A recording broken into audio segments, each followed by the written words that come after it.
से शुरू करेंगे और जो पढ़ेंगे उससे साथ साथ रिवाइज करते चलेंगे। ठीक है बच्चा। विश्व स्तर पर सबसे बड़ी विद्युतीकृत रेल प्रणाली किस देश की बनी है? सबसे बड़ी विद्युतीकृत रेल प्रणाली, सबसे बड़ी विद्युतीकृत रेल प्रणाली का मतलब है सबसे लंबी, आप इसे मोटे तौर पर क्या कह सकते हो, सबसे लंबी रेलवे प्रणाली पूरी दुनिया में, लगभग 70,000 किलोमीटर से ज्यादा। कितने किलोमीटर से ज्यादा कहोगे सर? लगभग 70,000 किलोमीटर से ज्यादा। आप ये कह सकते हो इलेक्ट्रिक सिटी से चलने वाली रेल प्रणाली ये किस देश ने विकसित की है? तो लिख लीजिएगा, ये भैया अपने भारत ने विकसित की है। ये रेल प्रणाली किसने विकसित की है? ये अपने भारत ने विकसित की है। अच्छे से याद रखिएगा, दुनिया की सबसे लंबी रेलवे प्रणाली। तो कह रखा विश्व स्तर पर सबसे बड़ी विद्युतीकृत रेल प्रणाली ये अपने भारत की बनी है। भारत ने लगभग 99.2%, ये जितना भी रेलवे ट्रैक है 99.2% रेलवे ट्रैक को विद्युतीकृत कर दिया है। विद्युतीकृत का मतलब है इसको इलेक्ट्रीफाइड कर दिया है, इसको इलेक्ट्रीफाइड। दुनिया का एकमात्र देश है, एकमात्र देश जिसका 100% इलेक्ट्रिसिटी से चलने वाली रेल है या 100% विद्युतीकृत, दुनिया का एकमात्र 100% विद्युतीकृत रेलवे ट्रैक वाला देश ये स्विट्जरलैंड है। भारत भी कुछ समय बाद बन जाएगा स्विट्जरलैंड। स्विट्जरलैंड में वहां की टोटल रेलवे विद्युतीकृत है, जबकि भारत की 99.2 और दुनिया में सबसे लंबी, दुनिया में सबसे लंबा रेलवे, सबसे लंबी विद्युतीकृत प्रणाली भी आप कह सकते हो। अगर टोटल रेलवे किलोमीटर देखें, टोटल रेलवे किलोमीटर ट्रैक देखें, इसी में याद रखिएगा भारत की पहली यात्री ट्रेन, भारत की प्रथम यात्री ट्रेन, भारत की पहली यात्री ट्रेन लिख लेना, 16 अप्रैल 1853 को मुंबई से ठाणे।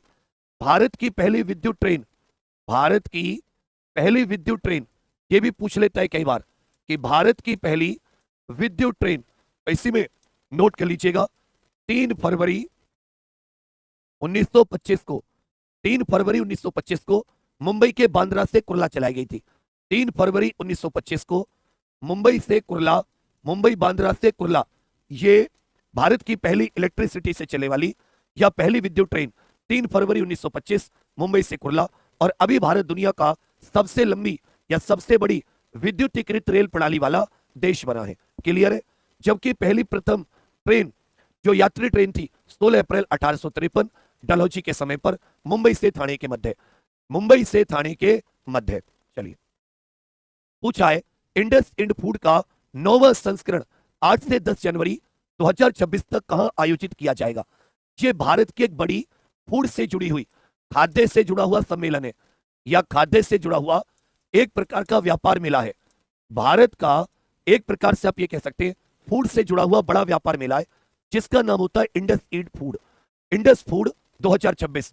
इसका 9वां संस्करण है, 8 से 10 जनवरी 2026 तक ये कहां पर आयोजित किया जाएगा? तो लिख लीजिएगा, जो उत्तर प्रदेश के गौतम बुद्ध नगर का ग्रेटर नोएडा है, उत्तर प्रदेश के गौतम बुद्ध नगर का ग्रेटर नोएडा, उत्तर प्रदेश के गौतम बुद्ध नगर का ग्रेटर नोएडा, इसके एक्सपो मार्ट में, इसके एक्सपो मार्ट में 8 से 10 जनवरी तक यह विद्युत मेला आयोजित किया जाएगा। इंडस फूड 2026 का 9वां संस्करण, कहोगे सर 8 से 10 जनवरी 2026 तक ग्रेटर नोएडा। ये बताइए लखनऊ को किस क्षेत्र में क्रिएटिव शहर का दर्जा मिला? किस क्षेत्र में क्रिएटिव शहर का दर्जा? तो इसको लिख लीजिएगा, ये पाक कला के क्षेत्र में, गैस्ट्रोनोमी, खाने पीने के क्षेत्र में, गैस्ट्रोनोमी के क्षेत्र में ये लखनऊ को 2025 में यूनेस्को क्रिएटिव शहर का दर्जा मिला है। इसी में लिख लीजिएगा, केंद्रीय फूड प्रौद्योगिकी, केंद्रीय खाद्य प्रौद्योगिकी, केंद्रीय खाद्य प्रौद्योगिकी अनुसंधान संस्थान कहां पर है? केंद्रीय खाद्य प्रौद्योगिकी अनुसंधान संस्थान। तो कहोगे सर CFTRI बोल देते इसको शॉर्ट में, central food technology research institute. ये कर्नाटक के मैसूर में स्थित है। कहां पर भैया? कर्नाटक के मैसूर में। इसी में लिख लीजिएगा, राष्ट्रीय पोषण संस्थान कहां पर है? राष्ट्रीय पोषण संस्थान ये हैदराबाद में स्थित है। राष्ट्रीय पोषण संस्थान ये साथ ही हैदराबाद में स्थित है। भाई राष्ट्रीय पोषण संस्थान कहां पर है? सबके सब इधर फोकस कीजिए कि इंडस फूड 2026 ये खाद्य से जुड़ा हुआ एक व्यापार मेला है। इसका 9वां संस्करण 8 से 10 जनवरी गौतम बुद्ध नगर जनपद के ग्रेटर नोएडा के एक्सपो मार्ट में आयोजित किया जाएगा। लखनऊ क्रिएटिव शहर गैस्ट्रोनॉमी या पाक कला के क्षेत्र में, जबकि केंद्रीय खाद्य प्रौद्योगिकी अनुसंधान संस्थान, ये CFTRI बोल देते इसको, ये मैसूर में। और राष्ट्रीय पोषण संस्थान कहां पर है? कहोगे सर हैदराबाद में। राष्ट्रीय पोषण संस्थान कहां पर है? कहोगे सर ये हैदराबाद में। ये देखो सेम टू सेम क्वेश्चन ये किसमें आया था? ये सेम टू सेम क्वेश्चन पेट में पूछा गया था इस बार, पेट 2025 में, कि इंडस फूड, ये जो खाद्य और पेय पदार्थ से संबंधित व्यापार प्रदर्शनी इंडस फूड 2025 का 8वां संस्करण कहां पर आयोजित किया गया था? India expo mart limited, greater Noida. तो मतलब ऐसा नहीं है कि पूछा नहीं जाता है, बस ये है कि तुम्हें पढ़ना पड़ेगा, तुम्हें थोड़ा सा भरोसा करना पड़ेगा कि पेपर तुम्हारे से दूर नहीं जाएगा। IICDEM ताकि अंतरराष्ट्रीय ये एक अंतरराष्ट्रीय सम्मेलन है। IICDEM ये कैसा सम्मेलन है? कहोगे सर ये एक अंतरराष्ट्रीय सम्मेलन है। इससे जुड़ा हुआ लोकतंत्र और चुनावी प्रबंधन, लोकतंत्र और चुनावी प्रबंधन को लेकर 21 जनवरी से यह दिल्ली में आयोजित हो रहा है। 21 जनवरी 2026 से दिल्ली में इसका आयोजन, 21 जनवरी 2026 से यह एक अंतरराष्ट्रीय सम्मेलन है। किससे जुड़ा हुआ? लोकतंत्र और चुनावी प्रबंधन से। तो इसमें इसके लोगों का अनावरण किया गया है और ये लोगो सत्य किस पर केंद्रित है? तो याद रखिएगा, नागरिक ही किसी भी लोकतंत्र की नींव होते हैं। Citizens are the foundation of any democracy. नागरिक ही किसी भी लोकतंत्र की नींव होते हैं। IICDEM ये 2026 का अंतरराष्ट्रीय सम्मेलन 21 जनवरी से दिल्ली में लोकतंत्र और चुनावी प्रबंधन को लेकर, इसी में लिख लीजिएगा अंतरराष्ट्रीय लोकतंत्र दिवस। अंतरराष्ट्रीय लोकतंत्र दिवस कब मनाया जाता है? अंतरराष्ट्रीय लोकतंत्र दिवस कब मनाया जाता है? लिख के बताइए सबके सब। इसी में बताइए भारत निर्वाचन आयोग की स्थापना, भारत निर्वाचन आयोग की स्थापना, भारत निर्वाचन आयोग की स्थापना ये कब और साथी कौन से अनुच्छेद के तहत?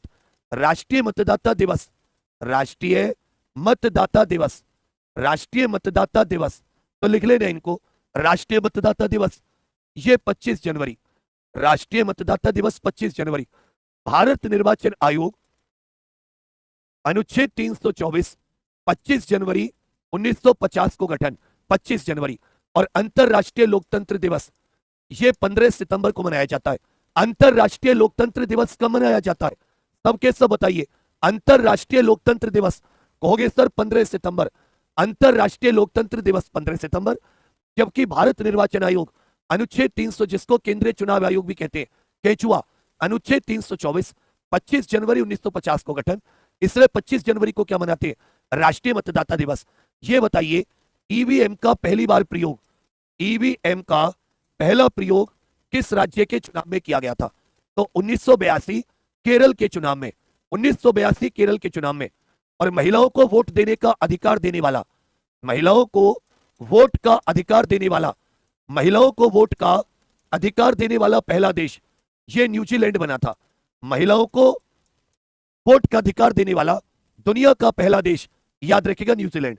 एक अंतरराष्ट्रीय लोकतंत्र संस्थान है, उसकी अध्यक्षता भी भारत के केंद्रीय चुनाव आयुक्त ज्ञानेश कुमार जी ने संभाली है। उसकी अध्यक्षता किसने संभाली है? ज्ञानेश कुमार जी ने। भारतीय राष्ट्रीय राजमार्ग प्राधिकरण NHAI ने किस एक्सप्रेसवे के निर्माण के दौरान 2 गिनीज वर्ल्ड रिकॉर्ड बनाए हैं? किस एक्सप्रेसवे के निर्माण के दौरान? तो लिख लीजिएगा बेंगलुरु कडप्पा विजयवाड़ा एक्सप्रेसवे। कर्नाटक के बेंगलुरु को आंध्र प्रदेश के विजयवाड़ा से जोड़ने वाला, कर्नाटक के बेंगलुरु को आंध्र प्रदेश के विजयवाड़ा से, आंध्र प्रदेश के विजयवाड़ा शहर से जोड़ने का एक एक्सप्रेसवे है। इस पर 2 गिनीज वर्ल्ड रिकॉर्ड बनाए हैं, जिनमें से एक है 29 किलोमीटर प्रतिदिन, 29 किलोमीटर 24 घंटे के अंदर इन्होंने एक प्रकार से सड़क बिछाई है। 29 किलोमीटर 24 घंटे में इन्होंने सड़क बिछाई है, 29 किलोमीटर। और इसमें सती सबसे ज्यादा बिटुमिनस का प्रयोग किया गया है। एक 24 घंटे में सबसे ज्यादा बिटुमिनस का प्रयोग। इसी में लिख लीजिएगा केंद्रीय सड़क संस्थान कहां पर है? केंद्रीय सड़क संस्थान कहां पर स्थित है? केंद्रीय सड़क संस्थान यह साथी कहां पर है? या केंद्रीय सड़क अनुसंधान संस्थान, केंद्रीय सड़क अनुसंधान संस्थान, सेंट्रल रोड रिसर्च इंस्टीट्यूट। लिख लीजिएगा, कई बार पूछा जाता है। ये नई दिल्ली में स्थित है। सेंट्रल रोड रिसर्च इंस्टीट्यूट, ये नई दिल्ली में स्थित है। और भारत में सर्वाधिक एक्सप्रेसवे वाला राज्य है। भारत का सबसे ज्यादा एक्सप्रेसवे वाला राज्य है। भारत का सर्वाधिक एक्सप्रेसवे वाला राज्य है। भारत का सर्वाधिक एक्सप्रेसवे वाला राज्य बताइए। सबके सब उत्तर दीजिए कि भारत का सबसे ज्यादा एक्सप्रेसवे वाला राज्य कौन सा है। तो लिख लीजिएगा उत्तर प्रदेश। तो कर्नाटक के बेंगलुरु से कडप्पा, आंध्र प्रदेश के विजयवाड़ा को जोड़ने वाला, ये इसने 2 गिनीज वर्ल्ड ऑफ रिकॉर्ड बनाए। एनएचएआई, इसका एक्ट आया था 1988 में, जबकि इसकी स्थापना जो हुई है वो 1995 में। एनएचएआई की स्थापना कब हुई है? कहोगे सर 1995 में। और केंद्रीय सड़क अनुसंधान संस्थान, सबके सब कमेंट लिख के बताइए, केंद्रीय सड़क अनुसंधान संस्थान कहां पर स्थित है? सबके सब लिखकर बताइए। भारत का सर्वाधिक एक्सप्रेसवे वाला राज्य, याद रखिएगा, उत्तर प्रदेश। केंद्रीय शिक्षा मंत्री धर्मेंद्र प्रधान ने नई दिल्ली में शास्त्रीय भारतीय भाषाओं की कितनी साहित्यिक कृतियों का विमोचन किया है? बहुत बहुत इंपॉर्टेंट सीखोगे इसमें। केंद्रीय शिक्षा मंत्री धर्मेंद्र प्रधान ने नई दिल्ली में शास्त्रीय भारतीय भाषाओं की कितनी किताबों का विमोचन? 55 किताबों का विमोचन किया है। 55 के बाद किताबों का, इसी में लिख लीजिएगा केंद्रीय भारतीय भाषा संस्थान। केंद्रीय भारतीय भाषा संस्थान कहां पर है? केंद्रीय भारतीय भाषा संस्थान, जिसको CIIL कहते हैं। इसी में आपको बताना है केंद्रीय हिंदी संस्थान कहां पर है? केंद्रीय हिंदी संस्थान ये कहां पर स्थित है? इसी में आपको बताना है भारतीय भाषा परिषद, भारतीय भाषा परिषद ये साथी कहां पर स्थित है? तो देखिए, शास्त्रीय भाषाओं की बात करें, शास्त्रीय भाषाएं तो वर्तमान में कुल 11, शास्त्रीय भाषाओं में वर्तमान में कुल 11। वर्तमान में भारत में कितनी शास्त्रीय भाषाएं? तो लिख लीजिएगा वर्तमान में 11। वर्तमान में भारत में शास्त्रीय भाषाओं की संख्या कितनी है? वर्तमान में शास्त्रीय भाषाओं की संख्या कितनी है? 11। लिख लीजिएगा। सबसे पहले तमिल, सबसे पहले 2004 में तमिल, तमिल संस्कृत, तमिल संस्कृत, मलयालम कन्नड़, मलयालम कन्नड़, उड़ीसा, उड़िया भी जिसको बोल देते हैं, उड़िया। ये तो 5 से शुरुआत की थी, ये 6।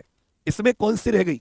एक तमिल, तेलुगु और लिख लीजिए, तेलुगु और लिख लीजिए, तमिल, तेलुगु, तमिल संस्कृत, मलयालम कन्नड़, तेलुगु, उड़िया।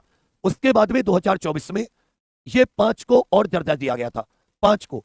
ये लिख लीजिएगा पाली, प्राकृत, मराठी, पाली, प्राकृत, मराठी, पाली, प्राकृत, मराठी, बंगाली या बांग्ला जिसको कह देते हैं, और याद रखेगा असमिया। ये टोटल कितनी हो जाती है? ये टोटल 5 2024 के अक्टूबर में और 6 पुरानी। वर्तमान में शास्त्रीय भाषाएं कितनी है? 11। इसी में लिख लीजिएगा मातृभाषा दिवस, मातृभाषा दिवस, ये प्रत्येक वर्ष मातृभाषा दिवस कब मनाया जाता है? तो मातृभाषा दिवस प्रत्येक वर्ष 20 फरवरी को मनाया जाता है। मातृभाषा दिवस प्रत्येक वर्ष कब मनाया जाता है? सबके सब खींचकर उत्तर दीजिए कि जो मातृभाषा दिवस होता है ये प्रत्येक वर्ष कब मनाया जाता है? तो कहोगे सर जो मातृभाषा दिवस है ये प्रत्येक वर्ष कब मनाया जाता है? मातृभाषा दिवस ये प्रत्येक वर्ष 20 फरवरी को मनाया जाता है। इसमें केंद्रीय भारतीय भाषा संस्थान ये कर्नाटक के मैसूर में स्थित है, केंद्रीय हिंदी संस्थान ये आगरा में स्थित है, और भारतीय भाषा परिषद ये कोलकाता में स्थित है। भारतीय भाषा परिषद कोलकाता। फिर से एक बार रिपीट कर लीजिए मेरे साथ, भारतीय भाषा परिषद कहां पर स्थित है? भारतीय भाषा परिषद कहां पर स्थित है? कहोगे सर कोलकाता। केंद्रीय हिंदी संस्थान कहां पर स्थित है? आगरा। केंद्रीय भारतीय भाषा संस्थान कहां पर स्थित है? मैसूर। जबकि शास्त्रीय भाषाओं की संख्या कितनी है? 11। और मातृभाषा दिवस कब मनाया जाता है? 20 फरवरी। इसको मन मन में रिपीट किया कीजिए। असम में मूल्य आधारित शिक्षा को बढ़ावा देने के लिए हाल ही में किस पहल की शुरुआत की है? असम में मूल्य आधारित शिक्षा को बढ़ावा देने के लिए देखिए असम में साथी कई कार्य हुए हैं, जैसे श्रद्धांजलि योजना। असम की एक योजना है जिसका नाम है श्रद्धांजलि योजना, यह भी साथी असम सरकार की है। ज्योति विष्णु अंतरराष्ट्रीय केंद्र, ज्योति विष्णु सांस्कृतिक केंद्र, ज्योति विष्णु सांस्कृतिक केंद्र, इसका उद्घाटन भी कहां पर किया गया है? यह असम में किया गया है। असम ने संस्कारशाला करके, असम ने संस्कारशाला नाम से मूल्य आधारित शिक्षा को बढ़ावा देने के लिए एक पहल की शुरुआत की है। कौन सी पहल की शुरुआत? सती संस्कार शाला, एक नई पहल की शुरुआत की है जिसका उद्देश्य जो असम की जनता है उसके अंदर मूल्य को बढ़ावा देना है। मूल्य समझते हो ना, वैल्यूज को बढ़ावा देना। असम की याद रखिएगा, असम में विधानसभा सीट कितनी है? 126। असम में लोकसभा कितनी है? कहोगे सर 14। असम में राज्यसभा कितनी है? 7। इसको अच्छे से नोट कर लो। विधानसभा 126, लोकसभा 14, राज्यसभा 7। विधानसभा 126, लोकसभा 14, राज्यसभा कितनी हो जाती है? 7 सीटें। इसके अलावा एक और क्वेश्चन असम से। असम 13 जनवरी को पहली बार किस स्थान पर प्रतिष्ठित फीफा विश्व कप ट्रॉफी दौरे की मेजबानी करेगा? जो फीफा वर्ल्ड कप है 2026 में, इसके ट्रॉफी दौरे की मेजबानी। तो इसमें बताइए फीफा का गठन कब हुआ? कितनी बार हम लोग इसको पढ़ सकते हैं? कितनी बार पढ़े हैं? पहला, फीफा वर्ल्ड कप, ये जो पुरुष वर्ल्ड कप होता है, इसका आयोजन 1930 में कहां पर किया गया? सर्वाधिक विजेता फीफा वर्ल्ड कप सर्वाधिक बार किसने जीता है? फीफा वर्ल्ड कप 2026 में इसका आयोजन, 2030 में इसका आयोजन और 2034 में। मतलब फीफा के अगले साथी जो 3 आयोजन है अगले 12 वर्ष के भी आप इन्हें कह सकते हो, ये सारे के सारे पहले से तय हैं। अगले जो है ये भी सारे के सारे पहले से तय होते हैं। तो इसको नोट कर लीजिएगा। फीफा बोलते चलो 1904, इसका हेडक्वार्टर स्विट्जरलैंड के जूरिक शहर में। इसका हेडक्वार्टर कहां पर हो जाता है? स्विट्जरलैंड के जूरिक शहर में। इसका हेडक्वार्टर स्विट्जरलैंड के जूरिक। इसका हेडक्वार्टर लुसान में नहीं है। फीफा का हेडक्वार्टर कहां पर है? जूरिक स्विट्जरलैंड में। जबकि पहला 1930 उरुग्वे में हुआ, उरुग्वे ही विजेता रहा। सर्वाधिक विजेता ब्राजील, 5 बार जीता है। ब्राजील ने कितनी बार जीता है? 5 बार जीता है। 2026 का अमेरिका, मेक्सिको और कनाडा। 2026 का अमेरिका, मेक्सिको और कनाडा 2026 का। 2030 का पुर्तगाल, मोरक्को और स्पेन। मोरक्को, पुर्तगाल और स्पेन। जबकि 2034 का यह सऊदी अरब में होगा। 2034 का सऊदी अरब। तो अच्छे से याद रखिएगा, यह पुरुष वर्ल्ड कप की बात कर रहे हैं। किसकी? जो पुरुष वर्ल्ड कप होता है। पहला फीफा फुटबॉल पुरुष वर्ल्ड कप 1930 में उरुग्वे ने ही इसको जीता था। सर्वाधिक विजेता ब्राजील, कितनी बार? 5 बार। 2026 का अमेरिका, मेक्सिको, कनाडा। 2030 का पुर्तगाल, मोरक्को, स्पेन। 2034 का सऊदी अरब। यह बरसा पारा स्टेडियम करके है। कौन सा भैया? बरसा पारा। फिर से सुन लीजिए, असम 13 जनवरी को पहली बार बरसा पारा स्टेडियम में फीफा वर्ल्ड कप के 2026 ट्रॉफी इसके दौरे की मेजबानी करेगा। इस दौरे की मेजबानी, चलिए, जन कल्याण मंत्रालय द्वारा महिला हितैषी ग्राम पंचायतों पर राष्ट्रीय कार्यशाला का आयोजन यह कहां पर किया जाएगा? जन कल्याण मंत्रालय के द्वारा महिला हितैषी ग्राम पंचायत, ये जो योजना है महिला हितैषी ग्राम पंचायत, इसको 5 मार्च 2025 को इसको लॉन्च किया गया था।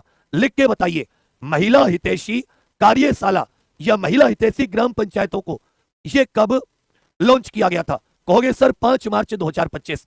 इसी में लिख लीजिएगा राष्ट्रीय पंचायती राज दिवस। खींचकर उत्तर बताइए, राष्ट्रीय पंचायती राज दिवस यह कब मनाया जाता है? राष्ट्रीय पंचायती राज दिवस। राष्ट्रीय पंचायती राज संस्थान, राष्ट्रीय पंचायती राज संस्थान, राष्ट्रीय पंचायती राज संस्थान। ग्राम पंचायतों में महिलाओं को आरक्षण, ग्राम पंचायत में महिला आरक्षण, यह कौन से अनुच्छेद में दिया है? ग्राम पंचायत में महिला आरक्षण।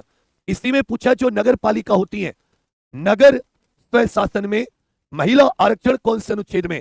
यह मोस्ट इंपॉर्टेंट है, याद रखिएगा। यह बताइए 106वां संविधान संशोधन, 106वां संविधान संशोधन लोकसभा, विधानसभा, राज्यसभा आदि में महिलाओं को कितना आरक्षण देता है? महिलाओं को कितना % आरक्षण? और ग्राम पंचायत में महिलाओं को 50% आरक्षण देने वाला, ग्राम पंचायत में महिलाओं को 50%, ग्राम पंचायत में महिलाओं को 50% आरक्षण देने वाला देश का पहला राज्य बताइए। आरक्षण देने वाला भारत का पहला राज्य। तो लिख लीजिएगा, राष्ट्रीय पंचायती राज दिवस 24 अप्रैल, राष्ट्रीय पंचायती राज दिवस 24 अप्रैल। राष्ट्रीय पंचायती राज संस्थान यह हैदराबाद में। ग्राम पंचायत अनुच्छेद 243D 1/3, नगर पालिका अनुच्छेद 243T 1/3, 106वां संविधान संशोधन, ये भी 106वां संविधान संशोधन, ये भी सत्य कितना देता है? कहोगे भैया ये भी कितना देता है? 1/3 आरक्षण, जबकि 50% आरक्षण देने वाला देश का पहला राज्य बिहार बना था 2006 में। देश का पहला राज्य, ये साथी पुणे में आयोजन होगा, अच्छे से याद रखिएगा। जन कल्याण मंत्रालय के द्वारा महिला हितैषी ग्राम पंचायत पर राष्ट्रीय वर्कशॉप नेशनल कार्यशाला का आयोजन ये पुणे में किया जाएगा। महिला हितैषी ग्राम पंचायत पर राष्ट्रीय कार्यशाला ये पुणे में। ये योजना कब लॉन्च की गई थी? 5 मार्च 2025, और ये महिलाओं के आरक्षण से संबंधित है ग्राम पंचायतों में। तो ये सारी की सारी चीजें एक एक आपके पेपर में इतनी बार पूछा है कि तुम पेपर के एक एक क्वेश्चन को देखोगे कि ये तो हमने सुबह 7 बजे वाली क्लास में पढ़ा था, कि ये तो हमने सुबह 7 बजे वाली क्लास में पढ़ा था। और एक बार साथी फिर से आप सभी से कहूंगा, मुझे कोई ज्यादा 50-1 लाख की आकांक्षा नहीं होती है, लेकिन एक मन में हौसला होता है तुम्हारे साथ का। एक बार सबके सब छोटे भाई बहन इस क्लास के लिंक को अभी जिसने भी शेयर नहीं किया है, सबके सब अपने व्हाट्सएप पर शेयर कर दीजिए।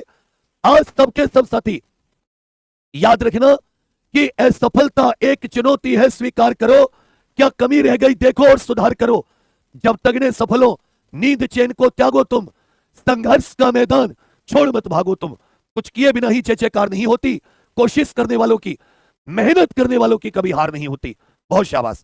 कह रखा है किस देश ने यूरोपियन यूनियन या यूरोपीय संघ की 6 महीने की रोटेटिंग परिषद की अध्यक्षता संभाली है?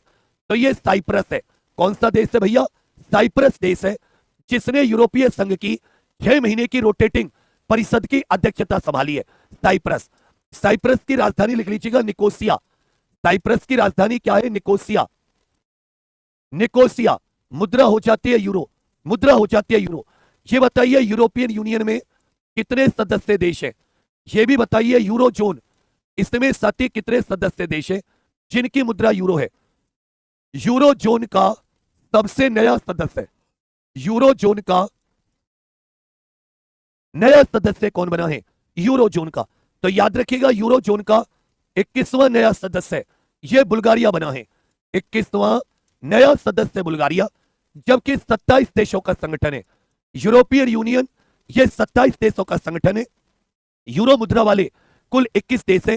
सबसे नया सदस्य कौन सा बना है? बुल्गारिया।